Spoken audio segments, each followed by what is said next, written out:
وہاں یہ جملہ اللہ پاک نے فرمایا کہ ما شئتم، جو تم چاہو گے اس دن وہ تم کھاؤ گے، جو چاہو گے تم اس وقت کھاؤ گے۔ یہ ہے جو چاہنا، اس پر ایک گفتگو کرنا چاہتا ہوں، اور اس کو اگر کوئی آدمی سنبھال لے میرے اس جملے کو اور اس گفتگو کے اس پیرائے کو، میں سمجھوں گا کہ اس نے میری گفتگو سنبھال لی، پالی، اس نے نقطہ اپنے دل میں بٹھا لیا۔ یاد رکھو یہ زندگی محدود ہے، اور آپ کے اندر جو مینٹیلٹی ہے وہ بھی محدود ہے۔ اب جتنا بھی سوچ لیں آپ محدود ہی سوچ سکتے ہیں، اس سے آگے کچھ نہیں سوچ سکتے۔ یعنی ہم نے اس کائنات میں ابھی تک ہمارا دائرہ کار یہی ملک ہے، کسی کا دائرہ کار اس سے بڑا ہے، کسی کا اس سے بڑا ہے، لیکن پوری کائنات کو دیکھنے کا کسی کو ابھی تک تجربہ نہیں ہو سکا ہے۔ اس لیے اس کی مینٹیلٹی پوری کائنات کے علم کا احاطہ نہیں کر سکتی ہے، ذہنیت احاطہ نہیں کر سکتی ہے۔ اس لیے یہ حیرت کا لفظ جو آپ نے ایجاد ہوا ہے آپ کے علم کے اندر، وہ اسی شے کا نام ہے کہ آپ چیز کو حیران ہو کر دیکھتے ہیں، اور حیرت ہی پر آپ دنیا کی ساری ایجادات خریدتے ہیں کہ اچھا یہ بھی آ گیا ہے۔ اس سے پتہ چلتا ہے کہ آپ پہلے جاہل تھے، آپ کے عالم ہونے کا تصور نہیں آتا۔ اپنی جہالت کا مزید ثبوت ملتا چلا جاتا ہے آدمی کو، کہ آدمی سمجھتا ہے کہ اچھا مجھے یہ بھی علم نہیں تھا۔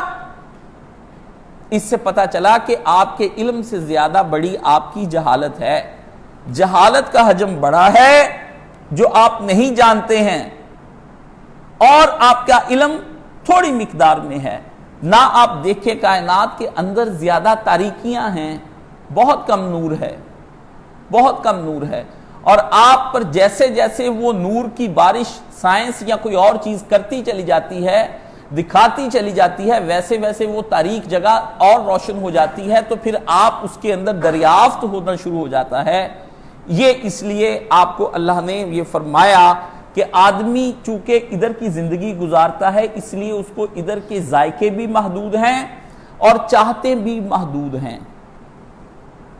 آخرت کے بارے میں اللہ رب العزت نے فرمایا ما شئتم، وہ زندگی بھی لامحدود ہے اور وہاں کی اپروچ بھی لامحدود ہے۔ تیرا رب وہاں تجھے ایسے ایسے ذائقوں کی دریافتیں اور انٹروڈکشن دے گا کہ تیری اپنی عقل دنگ رہ جائے گی کہ یہ بھی ذائقے ہوتے ہیں کہ نہیں ہوتے ہیں۔ اس لیے مومن وقتی طور پر یہاں کی زندگی ما شئتم کے لفظ کا معنی اب تمہیں سمجھ میں آ گیا کہ یہ یہاں کی زندگی کے بارے میں ما شئتم ہے۔ آپ نے جو کچھ بھی لذت کا سوچا ہوگا وہ اس سے آگے بڑھ کر ہی ہوگا، کیونکہ آپ یہاں رہ کر سوچ رہے ہیں، وہاں رہ کر ابھی آپ سوچ نہیں رہے ہیں۔ اس لیے ما شئتم کا جو معنی ہے وہ کمال کا معنی ہے، اور اس کی لذت اپنی ہے۔ صوفیہ اکرام کے بارے میں عمومی طور پر آتا ہے کہ عارفین نے باللہ جو ہوتے تھے وہ اس طرح کی بات سن کر اٹھ کے تو جھومنا شروع کرتے تھے، وجد میں آ جاتے تھے۔ تباہ کے اندر ایک جھومنا، ایک وجد، صحابہ کرام کو وجد ہوتی تھی تو صحابہ کرام نبی کے خطبے کے دوران ہی کہ اللہ اکبر تکبیر بلند کر دیتے تھے۔ اتنا وجد کی کیفیت طاری ہوتی تھی، یعنی اپنے آپ میں ہے۔ تو ما شئتم کا فلسفہ جس کے ذہن میں اتر گیا کہ ہمیں کیا کیا وہ لذتیں ہوں گی، یہ لذتیں کچھ بھی نہیں، اس لیے اللہ نے کہا ان کو چھوڑ دو میرے کہنے پر کچھ وقت کے لیے، ورنہ وہاں جو میں تم کو دوں گا وہ تو تمہیں تصور میں نہیں آ سکتا۔ کافر کی ذہنیت ما شئتم میں نہیں آتی ہے ادھر کی۔ کافر کہتا ہے کہ اس دنیا کو جلد از جلد اور زیادہ سے زیادہ مجھے سمیٹ لینا چاہیے، کیونکہ اس کے نزدیک زندگی ما بعد الموت کا کوئی وجود ہی نہیں، آخرت کی زندگی کا۔ اس لیے وہ کھاتا ہے، زیادہ کھاتا ہے، اس لیے وہ دولت سمیٹتا ہے، بینک بیلنس بناتا ہے، تجوریاں برتے چلے جا رہے ہیں۔ آپ ان کفار سے جو دنیا کے ٹاپ 10 ریچسٹ پرسن ہیں، آپ ان کے پاس جائیے، ان سے پوچھئے کہ آپ کا دولت مزید سے مزید کمانے کے کیا مقاصد ہیں۔ وہ آپ کو مقصد نہیں بتا سکیں گے کبھی بھی، ایسا مقصد جو واقعاً آپ کی ذہنیت میں آتا ہو۔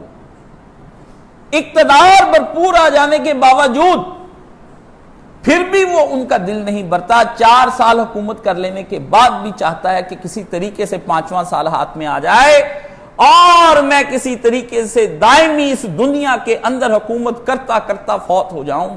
یہی ہے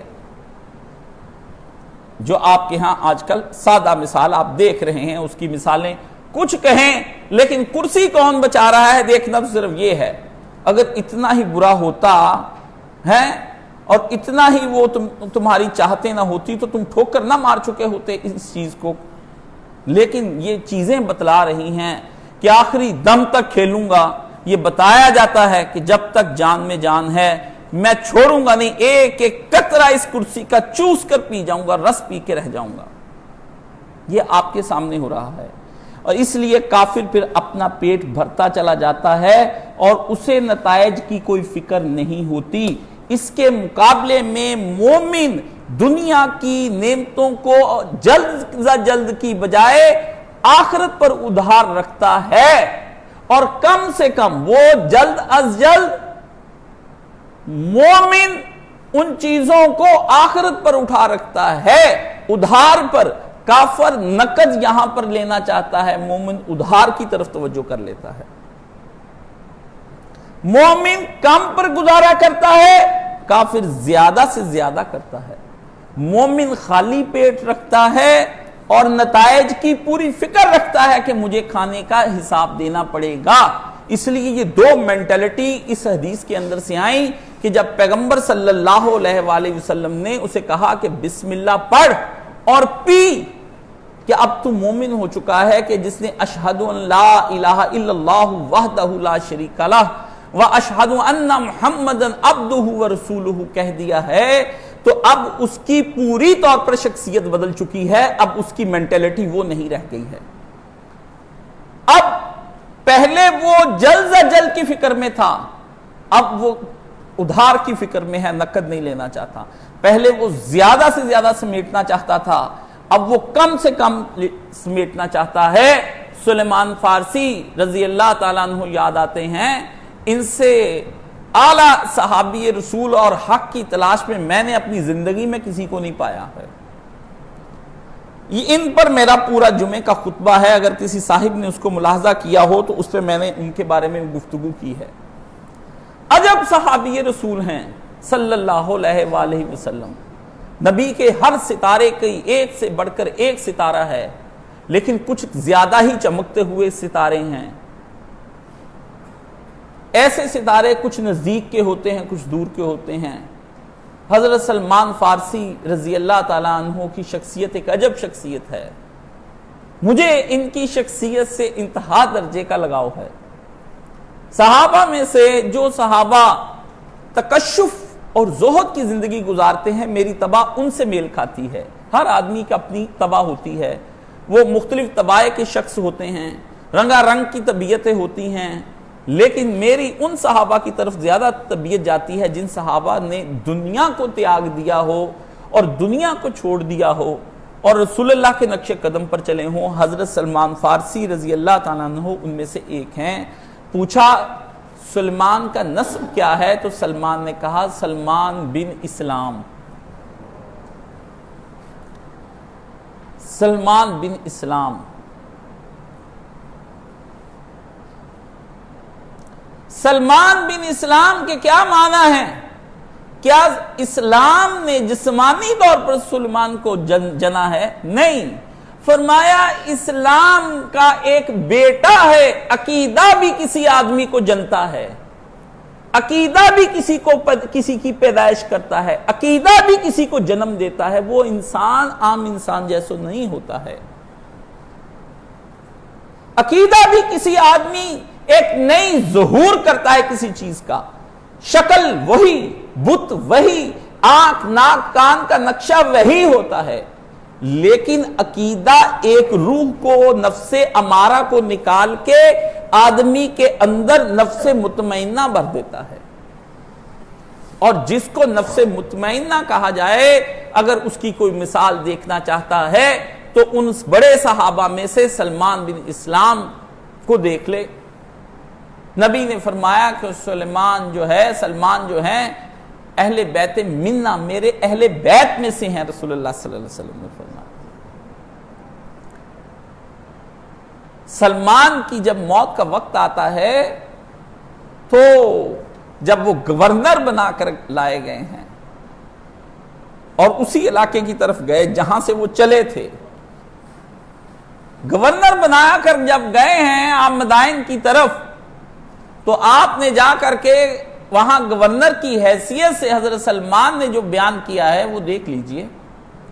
کتنے دن تو مسجد میں گزارا رہا، آخر آپ میں سب چاہنے والے بھی تو ہوتے ہیں، پیروں کو، عمومی طور پر مولویوں کو، مشائخ کو، شیوخ کو خراب کرنے والے ان کے مرید ہوتے ہیں۔ مرید بڑے حرام خور ہوتے ہیں، پہلے یہ حرام خور ہوتے ہیں، پھر اس کے بعد یہ اپنے پیر کو، امیر کو، مشائخ کو، مولوی کو بعد میں یہ حرام خوری پہ لگاتے ہیں۔ پہلے یہ پیزا ہٹ سے ہو کے آتے ہیں، بعد میں پیر صاحب کو گاڑی میں بٹھا کے وہاں لے کر جاتے ہیں۔ حضرت پہلے حرام خور نہیں ہوتے ہیں، بعد میں ہوتے ہیں۔ حضرت سلمان فارسی نے جس وقت گورنر بنے ہیں تو کہا گیا حضور آپ اپنے لیے کوئی گھر بنا لیجئے، فرمایا ضرورت نہیں ہے۔ لیکن لوگ جب بحث پر اتر آتے ہیں تو کہتے ہیں نہیں تھوڑا سا کر کے دیکھیے، ایسا کر کے دیکھیے، ویسا کر کے دیکھیے، تو ان کی یہ چھوٹی چھوٹی باتیں مان کر آدمی پھر کچھ نہ کچھ کر لیتا ہے۔ آپ نے فرمایا پھر ٹھیک ہے میرے لیے کمرہ تیار کرو، کمرہ تیار کرو۔ تو کمرہ تیار کیا گیا، فرمایا اتنا ہو کہ وہ پورے 6 فٹ کا سلمان اس کے اندر آ سکے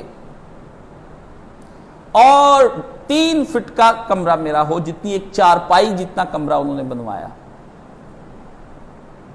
جسے آپ پنجابی زبان میں سوتر منڈی والے لوگ تو بڑے اچھے طرح سے جانتے ہوں گے، شہر کے اندر کام کرنے والے اب تو ہر جگہ ہی بن گئے ہیں۔ آپ کہتے ہیں کہ اس نے کھوکھا لے لیا ایک دکان کے لیے، جیسے یہ ایک میرے پیچھے الماری بنی ہے تو اس کو ذرا سا اس طرح بڑھا دیا جائے اور اوپر اس طرح سے ہو، سر ان کا لگتا تھا اور پاؤں ان کے ادھر سے لگتے تھے، یہ بنایا، اور کئی دن کی روٹی وہ کھاتے تھے۔ موت کا وقت آیا تو خوب روئے۔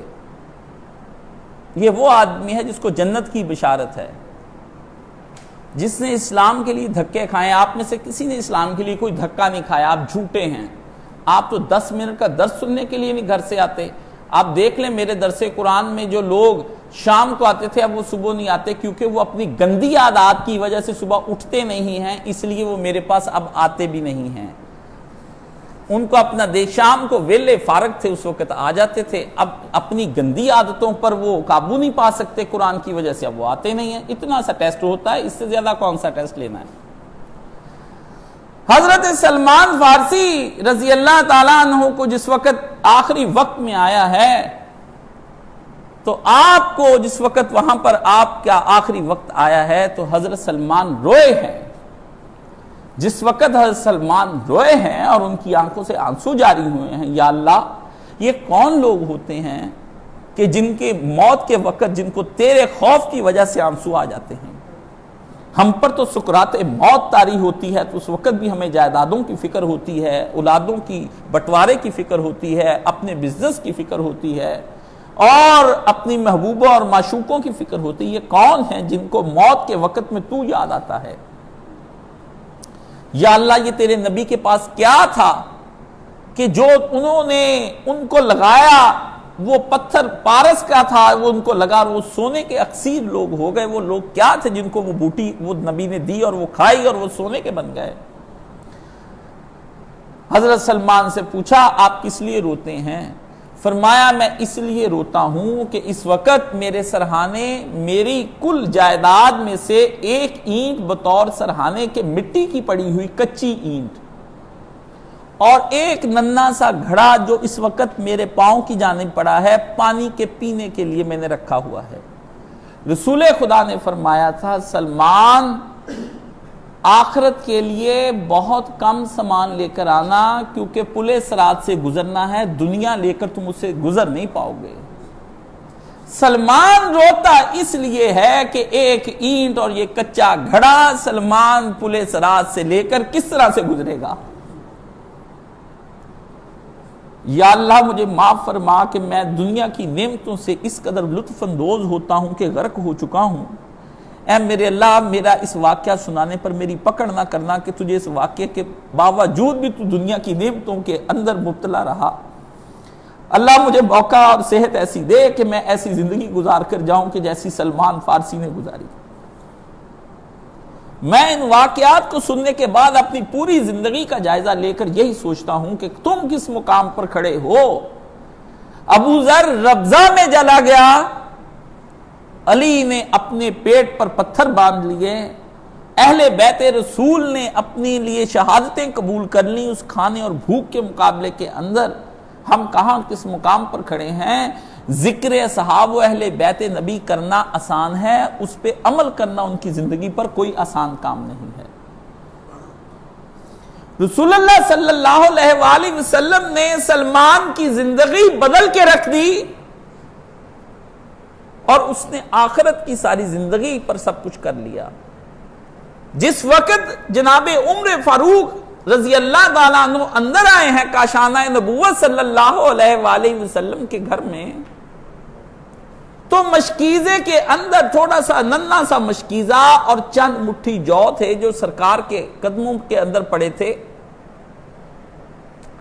عمر آپ دیدہ ہوا اور اس نے کہا کہ اللہ کے رسول یہ کیا ہے کہ کیسر و کسرا تو دنیا کے مزے لوٹیں اور پیارے نبی صلی اللہ علیہ وسلم کا یہ طعام. فرمایا عمر اس بات پر ہمیں راضی نہیں ہونا چاہیے کہ وہ دنیا کے مزے لوٹیں اور ہم آخرت کے مزے لوٹیں. یہ ہے وہ اپروچ اور یہ ہے وہ نتائج فکر، یہ ہے وہ مینٹلٹی جس کے اوپر آ کر کے آدمی جو ہے سوچتا ہے. تو وہ حضور نے اس پر فرمایا کہ مومن ایک آنکھ سے کھاتا ہے اور کافر 7 آنکھ سے کھاتا ہے. جناب انس بن مالک رضی اللہ تعالیٰ عنہ نبی کریم صلی اللہ علیہ وآلہ وسلم کے وہ صحابی ہیں، 10 سال رسول خدا صلی اللہ علیہ وآلہ وسلم کی خدمت کی اور حضور ہی کے پاس رہے. ایک صاحب مجھے کہنے لگے کہ میں اپنا بچہ آپ کے پاس بھیجنا چاہتا ہوں، میرا بچہ ابھی 10 سال کا ہو رہا ہے، تو جس طرح حضرت انس کو دے دیا تھا اسی طرح میں بچہ آپ کو دینا چاہتا ہوں، آپ اس کی تربیت فرمائیں.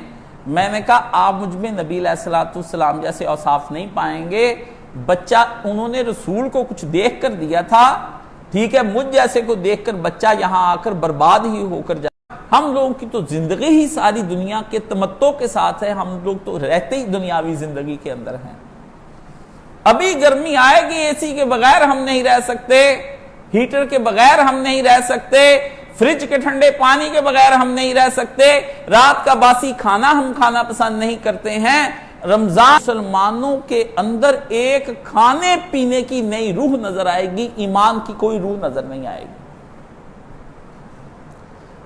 اس رمضان کے اندر آپ کو دیکھنا ہے کہ آپ ایک آنکھ سے کھا رہے ہیں یا 7 آنکھوں سے کھا رہے ہیں. اگر آپ 7 آنکھوں سے کھا رہے ہیں تو یہ رمضان خدا کے ہاں مقبول نہیں ہوا ہے. اگر آپ ایک آنکھ سے کھا رہے ہیں تو رمضان مقبول ہو چکا ہے.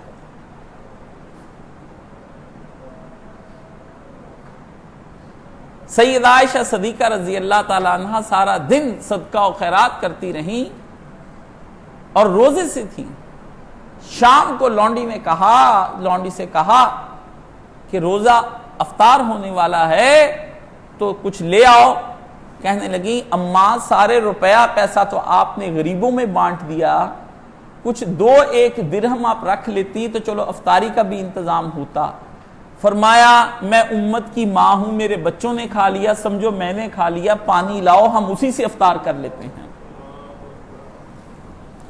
60,000 دینار ہو یا درہم، حضرت عبد الرحمن بن عوف رضی اللہ تعالیٰ عنہ کا کام ہی یہ تھا کہ امہات المومنین کے گھر میں روپیہ پہنچاتے رہتے تھے کہ نبی کے اہل بیت کا زیادہ سے زیادہ خیال کیا جائے. ہمارے ہاں تو کچھ پتہ ہی نہیں نا کسی کو، اپنے گھر کی ضرورتوں کا پتہ ہوتا ہے، مسجدوں کی ضرورتوں کا تو کسی کو علم بھی نہیں ہوتا ہے. اپنی ضرورتوں کے لیے ہمارے پاس آتے ہیں اور آ کر کہتے ہیں یا رزاقوں کا وظیفہ بتا دیں، رزق کی کشادگی آ جائے. جن مولوی صاحب کو 6,000 روپیہ دے رہے ہیں آپ، 10,000 دے رہے ہیں، 20,000 دے رہے ہیں، ان سے بھی کہیے کہ کوئی اللہ ان کے لیے بھی وظیفہ پیدا کر دے جس کی وجہ سے آپ کے دل کشادہ ہو جائیں اور آپ کے مولوی حضرات بھی کوئی آرام سے چین سے روٹی کھا سکیں۔ ان کا بھی کوئی وظیفہ ہونا چاہیے۔ ان کو کیا کہوں، ان سے تو میں یہی، وہ امت کو بد دعائیں دیتے ہیں وہ مولوی، ان سے وظیفے لے رہے ہیں کہ رزق ہمارا جن کا پہلے سے بڑا ہوا ہے، اور ان کا کچھ نہیں سوچ رہے۔ واللہ میرا یہ ادارہ اپنا ہے، میں کسی سے خود نہیں لیتا، لوگ میرے پاس سے لے کر جاتے ہیں، میں اپنی طلب نہیں کر رہا ہوں۔ اس میں کوئی اشارہ مخفی نہ سمجھے کہ اپنی جانب کر رہے ہیں۔ خدا نے مجھے اتنا دے رکھا ہے الحمدللہ رب العالمین کہ میرے ہاں سے کھا کر ہی جاتے ہیں لوگ اور بہت سا لے کر جاتے ہیں۔ خدا نے مجھے اس ممبر و محراب سے کمانے کی توفیق نہیں دی، یہ اس پہ میں اللہ سے بڑا خوش ہوں۔ سوچنا یہ ہے کہ وہ کہتے ہیں، انس کہتے ہیں کہ میں نے رسول خدا صلی اللہ علیہ وآلہ وسلم کو کبھی چھوٹی سی پیالی میں کھانا کھاتے نہیں دیکھا، کھاتے ہوئے کچھ نہیں دیکھا، اور کبھی میں نے نبی علیہ السلام کی نرم پتلی اور ملائم میدے کی بنی ہوئی روٹی آپ کو کبھی نہیں کھاتے دیکھا، اور آپ نے کبھی خوان استعمال نہیں کیا ہے، آپ علیہ السلام نے کبھی ٹیبل استعمال نہیں کیا ہے۔ پوچھا صحابی نے، پھر فرمایا دسترخوان پر کھانا کھاتے تھے۔ یہ چھوٹی پیالی کا کیا مطلب ہے؟ اس کے دو مطلب ہیں۔ ایک تو یہ ہے کہ رسول خدا صلی اللہ علیہ وآلہ وسلم کے دور میں جو ادویات طبیب دیا کرتے تھے وہ چھوٹی چھوٹی پیالیوں کے اندر ڈال کے دوائی دیتے تھے۔ اتنا نہیں رسول خدا کھاتے تھے کہ بعد میں آپ کو اوپر سے ہاضمولہ، جوارش کمونی، ارک مکو، ارک کاسانی اور فلیجل کھانی پڑے، یا اوپر سے اس طرح کے ایسا کوئی دوائی نہیں نبی نے استعمال کی۔ یہاں ایک بات کا تذکرہ کرنا بہت ضروری ہے، بھول نہ جائے اور وہ ذہن سے کہیں نکل نہ جائے۔ ایک صاحب ہیں غزنوی نام کے، بچپن میں میں نے طب نبوی ان کی پڑھی تھی، 2 جلدوں میں آئی تھی، اور وہ بڑی دنیا کے اندر مقبول ہوئی تھی اور بڑا انعام دیا گیا تھا۔ تقریباً 90% وہ جھوٹی کتاب ہے۔ اس دور میں بچہ تھا، 8ویں کلاس میں پڑھتا تھا، میں اپنے حضرت صاحب کے پاس چلا گیا، میں نے کہا آپ نے طب نبوی نہیں پڑھی ہوگی، کیونکہ میں نے اپنے ایک عزیز کے ہاں اس کی 2 جلدیں جب اس وقت دیکھی تو وہ حضرت میری طرف حیران ہوئے۔ فرمایا جو جھوٹی روایت سی وہ دے وچ میرا بچہ۔ ابن قیم نے بھی طب نبوی کے نام سے لکھا، بہت سے لوگوں نے لکھا، نبی کے دور میں اتنا کھاتے ہی نہیں تھے کہ لوگ بیمار ہوتے۔ چند چیزیں جو ہیں آپ بھی وہ کھا لیں، جو کچھ چھوٹے موٹے امراض تھے وہ تو اجوا کھجور کھا لینے سے، آپ نے اجوا کھجور پیسٹ لے کر کھانا شروع کر دیا کہ آپ نے جو بونگ پائے کھائے ہوئے ہوتے ہیں روزانہ کی بنیاد پر، اس سے آپ کے دل کو بلاکیج ہو جاتی ہے، اور پھر وہ آپ کو کہتے ہیں کہ اجوا کھجور کا پیسٹ بنا کر کھائیں، کہ حضور نے اس وقت صحابی کو بتایا تھا کہ دل کے درد کے لیے یہ ٹھیک ہے۔ یہ جعلی حدیثیں آپ کہاں سے لے آئے ہیں؟ نبی کی طب بہت مختصر ہے، اتنی لمبی چوڑی طبیب نہیں تھے۔ یہ ہائپاٹائٹس، یہ جگر کے کینسر، یہ پیٹ کے کینسر، یہ بیماریاں، نبی کے ہاں کھانا اتنا ہی کھایا جاتا تھا جس سے نفس کنٹرول میں رہے، جس سے نفس امارہ بن جاتا تھا، وہ کھانا رسول خدا صلی اللہ علیہ وآلہ وسلم نہ خود کھاتے تھے نہ صحابہ کو ریکمینڈ کرتے تھے۔ اگر تو آپ کے کھانے آپ کو نفس امارہ بنا رہے ہیں اور آپ کے لیے کھانے کے بعد باعث اذیت بن جاتے ہیں، تعذیب بن جاتے ہیں اور تبخیر کرتے ہیں، یہ آپ اپنے ذہن میں رکھ لیں۔ جس کے کھانے کا یہ ہے کہ پیٹ میں اتنی گیس بھر گئی ہے کہ اب وہ کھانے کے لیے اس کے لیے تبخیر ہو گئی، ہوا بن گئی، کہ اب وہ اس کی دوائیاں کھاتا جا رہا ہے، وہ اپنا ذرا حساب لگا لے۔ اور تعذیب، 2 چیزیں میں، تبخیر اور تعذیب، عذاب بن جائے، پیٹ نہیں ہل رہا ہے دونوں طرف سے، وہ نفس امارہ کی تو روٹی ہو سکتی ہے، نفس مطمئنہ کی روٹی نہیں ہو سکتی۔ تو نبی علیہ السلام نے ہمیشہ جب کھایا، دوسرا معنی یہ کیا ہے کہ کہ جب کھایا تو بڑے برتن میں کھایا، اور بڑے برتن میں کھانے کا بھی سلیقہ ہے۔ آپ کے ہاں تو بڑے برتن میں جو کھایا جاتا ہے وہ ایسی بد سلیقگی کے ساتھ کھایا جاتا ہے کہ دیکھنے والا قے کر دے۔ وہ بھی آپ کو بتائیں گے، وہ ہم ہی بتائیں گے نا۔ یہ ملانوں نے، مولویوں نے، ان کو تو اسلام کا نظام خلافت چاہیے۔ روٹی کھلائی نہیں جاتی امت کو، بندے کے پتروں کی طرح نظام چلانا ہے انہوں نے خلافت کا۔ ان کے تحریکوں کے، تنظیموں کے، جماعتوں کے اجتماعات پر جا کر دیکھیں، ڈنگر کھا رہے ہوتے جس طرح، آپ دیکھیں وہاں پر جا کر کے۔ سب میں گھوم پھر کر آیا ہوں، سب کو میں نے دیکھا ہے۔ ان کے اجتماعات پہ بوٹیوں پہ لڑائیاں ہوتی ہیں۔ خود میں نے ان کانوں سے ہماری تحریک اسلامی کے اندر ایک دفعہ اجتماع ہوا تو بعد میں یہ ایک بات کہی گئی، اجتماع ہوا کہ کسی کو اس کے بارے میں کوئی شکایات ہوں تو بتائیے۔ ایک صاحب اٹھ کر کھڑے ہوئے، انہوں نے کہا جی ہماری طرف بوٹیاں کم آئی تھیں اور روٹی گرما گرم اتر کر نہیں آ رہی تھی۔ 2 شکایتیں مجھے ہیں اور اس بندے کی دینداری میں کوئی شک نہیں مجھے۔ یہ میں نے اپنے کانوں سے رپورٹ سنی ہوئی ہیں ان اجتماعات کی اور ان تنظیمات کی۔ بریانیاں، نہاریاں اور یہ جناب پائے اور یہ طرح طرح کی ہم نے بھی کھلائے ہیں یہاں پر۔ ہمیں بھی کوئی عادت بد ڈال گیا تھا کوئی اپنا ہی قریبی کہ آپ شام کا کھانا رکھ لیں، تو لوگ یہاں پر اتوار کے روز اپنے بچوں کو لے کر آتے تھے کہ دیکھیں وہاں کھانے میں کیا ہوگا، اور ٹیلی فون پر رابطہ کرتے تھے کہ آج کیا پکے گا وہاں پر، اس حساب سے درس میں آئیں یا نہ آئیں۔ تو فرمایا میں نے اپنے پیارے نبی صلی اللہ علیہ وآلہ وسلم کو اس طرح نہیں کھاتے دیکھا کہ اتنی چیزیں کہ جس کے بعد دوائی پینی پڑ جائے رسول کو، اور رسول کو کبھی میں نے میدہ کھاتے نہیں دیکھا۔ اور تم دیکھ لو کہ تمہاری پوری زندگی کے اندر میدہ اس طرح سے داخل ہے جیسے تمہاری رگوں میں خون دوڑ رہا ہے۔ سفید روٹی بنتی، میدے کے خمیری روٹیاں، نان، میدے سے بنی ہوئی پوری بیکری آئٹم آپ کی اس کے اوپر کھڑی ہے، اور جو کچھ اس کے اندر آتا ہے وہ آپ دیکھ لیں کہ آپ کے سارے جتنے مذہبی اور غیر مذہبی لوگ ہیں اصل میں بہویں اس طرح کی لے آئے ہیں نا کہ اب ان کو روٹی بھی نہیں پوچھتی، کیونکہ بے دینی کی بنیاد پر بہویں لے کر آتے ہیں، پی ایچ ڈی کی ڈگری کی بنیاد پر، M S C, M B B S کی ڈگری۔ وہ جب ڈگری دیکھ کر، اس کے حسن و جمال دیکھ کر، خاندان دیکھ کر، دولت والے دیکھ کر لے کر آتے ہو، گھر کے سلیقے کی بجائے یہ دیکھ کر لاتے ہو وہ تمہیں صبح اٹھ کے کیوں فجر کے بعد کھانا دے، تمہاری شوگر لو ہوتی ہوئی تو دفع ہو جاؤ، جاؤ جو آ کر جا کے کسی بیکری کی آئٹم سے اپنا آپ کو پر کر لو۔ اس لیے بڈھے لوگوں کو آپ نے دیکھا ہوگا کہ رات کو ڈب روٹی لا کے رکھتے ہیں، یہ گندم کے آٹے کی بنی ہوئی ہے، یہ جناب بران بریڈ ہے، اور جناب یہ رس ہیں، اور صبح چائے میں ڈبو کر مصنوعی کھاتے ہیں، اور پھر معدے کی تیزابیت کی چیزیں کھاتے ہیں، پھر کہتے ہیں ہم بیمار پڑے ہوئے ہیں۔ آپ کی بیویاں آپ کو کھانا نہیں دیتی ہیں گھر کے اندر، بازار سے نان لے آئیں جا کر کے۔ مہمانوں کے لیے بھی یہ آتا ہے کہ 4 بندے اگر بلا لی ہیں تو روٹی بازار سے ہی آئے گی، اور بازار والے جو آپ کو دیتے ہیں وہ آپ کھاتے ہیں۔ نبی محمد صلی اللہ علیہ وآلہ وسلم نے میدے کو ہاتھ نہیں لگایا، امت میدے کو ہاتھ لگائے بغیر جان چھوڑتی نہیں۔ چھنے ہوئے آٹے کی کبھی روٹی نہیں کھائی، اور فرمایا نبی نے کبھی اس طرح ٹیبل نہیں بچھایا۔ یہ ٹیبل پر کھانا لوگ کہتے ہیں حرام ہے کیا؟ تمہیں کیا پتا حرام کیا ہوتا ہے، حلال کیا ہوتا ہے؟ اے کاش جماعت اسلامی کا ایک آدمی مجھ سے بحث کرنے لگا، کاشف صاحب اب آپ ڈائننگ ٹیبل پر کھانے کو حرام کہیں گے؟ ضرور۔ ایک بحث میں الجھ گئے جب بری طرح سے، تو دلیل کے طور پر میرے سامنے یہ بات لے آئے تاکہ مجمع کے اندر وہ مجھ پر فتح پا سکیں۔ ہمیں پتہ ہے ان کے مزاج خراب کر دیے گئے ہیں۔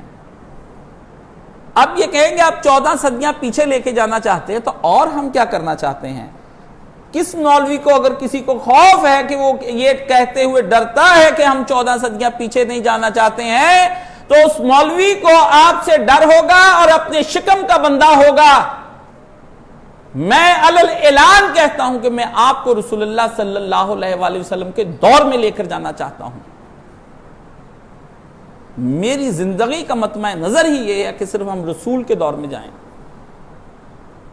مشرف نے کہا تھا کیا تم پتھر کے دور میں لے کے جانا چاہتے ہو؟ تو تم ہمیں کون سا نور کے دور میں لے گئے تھے؟ اس قوم کو پوری کو فحاشی بدکاری پہ لگا کر کے اب پڑے ہو وہاں پر بیمار، اور اس پوری قوم کو تم برباد کر کے اس کی معیشت معاشرت کو تباہ کر کے ہر طرح سے تم چلے گئے ہو، تو پتھر کا کون سا تم نے ہمیں ایسا سٹون ہے اس سے نکال کر کے تم ہمیں روشنیوں کے شہر میں لے گئے تھے اور تمہیں مریخ پر پہنچا گئے ہو؟ ان آمروں کے یہی کام ہوتے ہیں۔ ڈائننگ ٹیبل جو کچھ آپ کے ساتھ کرتا ہے وہ آپ کو نہیں سمجھ آتی ہے۔ جس طرح سے رسول اللہ صلی اللہ علیہ وآلہ وسلم نے کبھی ٹیک لگا کر کھانا نہیں کھایا، ڈائننگ ٹیبل پر آپ کیا کرتے ہیں؟ نبی علیہ الصلوۃ والسلام نے اپنے ایک پاؤں کو بچھایا اور دوسرے کو کھڑا کیا اور غلام کی طرح جھک کر کھایا۔ آپ ڈائننگ ٹیبل پر کس طرح سے کھانا کھاتے ہیں؟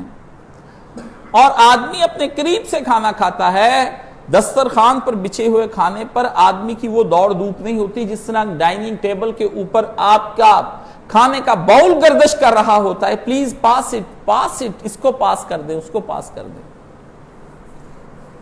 قوموں کی چھوٹی چھوٹی چیزوں کے اوپر اثرات ہیں۔ آپ کیسے روزہ رکھ لیں گے؟ لعلکم تتقون کہا گیا تھا کہ تم مومن کا کھانا اس طرح کا ہونا چاہیے کہ مومن کے اندر تقوی پیدا ہو جائے، یہ ہے مومن کا کھانا۔ کتب علیکم الصیام کما کتب علی الذین من قبلکم لعلکم۔ دو وقت مومن کھائے گا، تیسرے میں حرام نہیں ہے، ضرورتاً کھا سکتا ہے، عیاشانہ نہیں کھا سکتا ہے۔ شوگر لو ہو گئی کچھ کھا لے، ہضم ہو کے پہلا نکل گیا کھا لے۔ جس میں تقوی نہیں پیدا ہوا ہے وہ کھانا آپ کا کھانا نہیں ہے۔ اس لیے کہا کہ نبی علیہ الصلوۃ والسلام نے دسترخوان تو بچھایا ہے سفرہ آگے بچھا کر کے، لیکن نبی علیہ الصلوۃ والسلام نے اس طرح سے نہیں کھایا ہے کہ جس طرح سامنے ٹیبل رکھ کر کھائے جاتے ہیں۔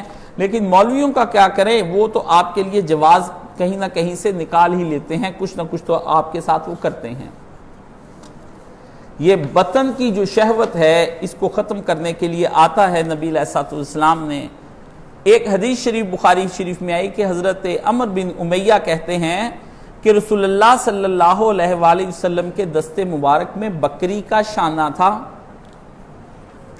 اب ذرا حدیث غور کرنی ہے۔ مجھے یہ عرب کے ایک عالم نے اس کے بعد سوال بھیجا، سعودی عرب کے عالم نے۔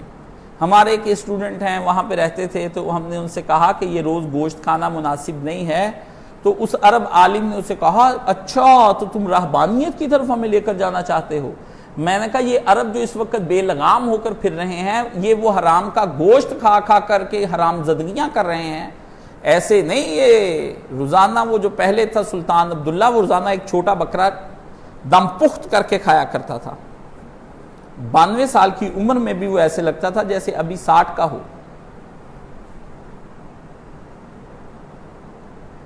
آپ بھی جوان رہنے کے لیے مٹن کا گوشت بہت کھاتے ہیں، جنسی قوت اس سے بہت آتی ہے، مضبوط رہوں، میرے وہ نازک لمحات لمبے ہو جائیں، اور کوئی مقاصد نہیں آپ کے کھانے کے۔ میں دلوں کی چوریوں کو بڑی اچھی طرح سے سمجھتا ہوں، کیونکہ میں خود دل کا بڑا چور ہوں۔ میں آپ کو کیوں کہوں کہ میں بڑا پاک صاف آدمی ہوں؟ اگر مجھ گوشت پوش کے آدمی کے اندر یہ خیالات آتے ہیں تو آپ کیا نور کے فرشتے بنے ہوئے ہیں آپ کے اندر نہیں آتے ہوں گے؟ اتنی کتابیں پڑھنے کے بعد بھی، علماء کی صحبتیں اٹھانے کے بعد بھی، اولیاء اللہ کے پاس جا کر کے بھی، مراقبے کر کے، ذکر اذکار کر کے بھی، اگر میرے دل میں شبہات اور شہوات اٹھتی تو تم تو کرتے ہی کچھ نہیں ہو، آوارہ ہو۔ آوارہ آدمی تو زیادہ خراب ہوتا ہے۔ ہاں، تو صحابی کہتے ہیں کہ رسول اللہ کے سامنے بکری کی دستی آئی، آپ اسے چھری سے کاٹ کر تناول فرمانے لگے، کاٹا گوشت کو اور وہ اسے پھر کہیں گے کاشف صاحب سوشل میڈیا سے جتنے آپ جڑے ہوئے ہیں کوئی بھی نہیں جڑا ہوا۔ بات سنا دوں تاکہ تم لوگوں کو، یہ ایک ہجڑا ہے مہک علی، کل پرسوں ہی اس کی کسی عالم دین نے دعوت کی ہوئی تھی۔ وہ اپنے بھائیوں کے پاس گیا، ان علماء کے پاس، میں اپنے بھائیوں کے پاس آئی ہوں، بھائی سارے ماشاءاللہ بارش بیٹھے، تو ایک بھائی نے اسے مرغ کی ایک ٹانگ دی اور اسے کہا کہ اس کو اس طرح سے کھینچ کر کھانا سنت ہے. تو وہ پھر اس نے بتانا شروع کیا کہ نبی علیہ السلام کی سنت یہ ہے کہ گوشت کو یوں کھینچ کھینچ کر کھایا جائے، دانتوں سے کاٹ کاٹ کر. یہ سنت ہے خسروں کو پاس بٹھا کر دعوتیں دے کر، جس میں نسوانی خصوصیات زیادہ ہیں اپنی چھاتیوں کے لحاظ سے، شکل کے لحاظ سے، ہر لحاظ سے. یہ کیا جائز ہے؟ یہ ہمارے علماء ہیں. حدیث کی وجہ سے یاد آ گیا، ورنہ میں کس لیے اس کو نقد کرتا. تو فرمایا کاٹ کر. اتنے میں اذان ہوئی اور آپ نے چھری رکھ دی اور نماز کے لیے تیار ہو گئے. سادہ سی بات ہے. آپ نے کچھ اس میں سے پایا؟ نہیں. آپ کب پائیں گے؟ ہم آپ کو حدیث شریف پڑھاتے ہیں. حدیث شریف سے یہ نہیں نکلا کہ بکری کا گوشت پکڑو اور اس کو روزانہ بنا بنا کے بندوخاں جاؤ، پنجاب والوں کے پاس جاؤ اور فوڈ سینٹر جاؤ، فوڈ اینڈ موڈ پر جاؤ، KFC پر جاؤ. یہ نہیں نکلا. دم پخت نہیں نکلا. اس کے اندر سے روش نہیں نکلا. بات یہ نکلی ہے کہ آقا کے سامنے حلال چیز آئی اور مدتوں کے بعد آئی، اور آپ نے اس بکری کے چھوٹے سے شانے کا پیس آپ نے لیا اور آپ اس کو کھا رہے تھے. کھانا مرغوب تھا. 3 دن نبی علیہ السلام مسلسل کھانا نہیں کھاتے تھے. 2 مہینے وصال کے روزے رکھتے تھے. اتنی چاہت اور اتنی محبت اور نفس کی پوری لذت کے باوجود جب اذان ہوئی تو رسول خدا نے اس کو رکھا اور اپنے کھانے پر خدا کی عبادت کو تقدیم دی اور چلے گئے.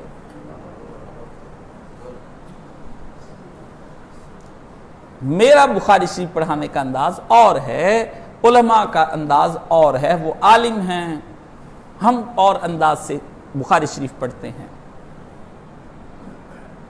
ان کے 2 2.5 گھنٹے کے خطبے ہوتے ہیں ایک بخاری پر. آپ کیا کرتے ہیں؟ اپنی عبادات پر اپنے کھانے کو مقدم رکھتے ہیں. جو رات کو کھاتے ہیں وہ اس قدر آپ کو مدہوش اور مست کر دیتا ہے کہ نماز فجر کے لیے آنکھ کھولنا مشکل ہو جاتی ہے. رسول نے تو اپنی نماز کی حفاظت کے لیے یہاں تک اقدام کیا کہ ایک صبح آپ نے اپنی اہلیہ محترمہ سے یہ پوچھا کہ رات کس نے میرا بستر بچھایا تھا؟ اہلیہ نے کہا یا رسول اللہ میں نے. فرمایا وہ تم نے نرم کیسے کیا؟ کہا وہ چادر جو تھی آپ کے بستر پہ بچھائی جاتی تھی وہ دوہری کر کے بچھا دی. پیغمبر نے کہا نماز تہجد کے لیے اٹھنے میں مجھے دشواری ہوئی اس دوہری کی ہوئی چادر کی وجہ سے. لذت آئی جسم کو. جسم نے کہا لیٹے رہ، سوئے رہ. ماسٹر کا مولٹی فوم، میرے پاس جو گدا ہے وہ، آپ کے میرے بستر، اور اس کے بعد پر رونق اور پر عیش کھانا کھایا ہوا. نہ آپ کی آنکھ خدا کے حضور کھول سکتا ہے، نہ آپ کے بچوں کی، نہ آپ کی اہلیہ کی.